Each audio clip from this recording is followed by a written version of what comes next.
Maybe you need to go to Dickey's Barbecue if you haven't checked it out before. Lots of great stuff. Yeah, today they are making the perfect brisket. Check it out.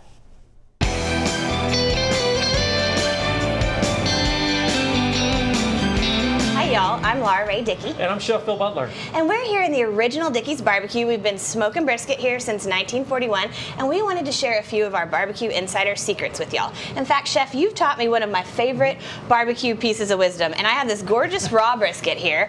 And so if we wanted to do this at home, you taught me if I can bend it, I can buy it. Now, why is that? Because there's two muscles on a brisket. There is the point and the flat. So the point sits on top, the flat sits on the bottom, and there's a piece of fat that runs through it. And that fat will not render out. So all you're doing is trimming it out, throwing it away, so you're paying money for that extra fat.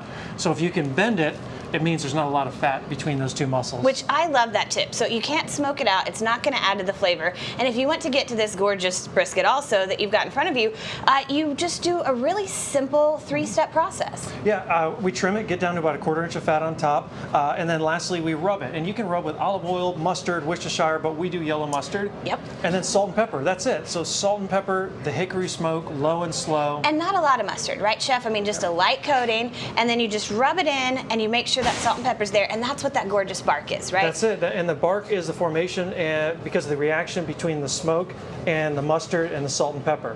And then we go ahead and get our slices, and then on the slices you'll notice the ring, and that's the reaction between the smoke. That gorgeous smoke ring, yes. Yep. Well, and I always know, because you know I'm great at eating barbecue, you are great at smoking barbecue, but it should look as good as it tastes. And you have that great bark, but that smoke ring you can see right there, and that's the other thing that I love you taught me, was that it should just be about pencil eraser thick as a slice, right? Yep. And you should have no resistance, and that's how you know that you've smoked it low and slow. At what we do, 12 to 14 hours, 225 degrees, and that's about what we would want to do at home. Yes, and again, when you're at home, the real important thing about brisket is temperature control in the pit. And especially if you have a smaller pit, cut that wood smaller. Don't try to throw big sticks of wood into it. It's not going to smoke. It's going to give you high and lows, and that's not what you need for barbecue. And you want that nice, gorgeous finish to just be able to do a classic brisket like that, or you always top it off with great sauces, peppers, all those extra pieces. But we hope that that helps y'all do a little bit of brisket and barbecue at home this weekend. And if you don't want to take that 12 to 14 hours yourself, you can come see us at Dickey's Barbecue or Dickeys.com.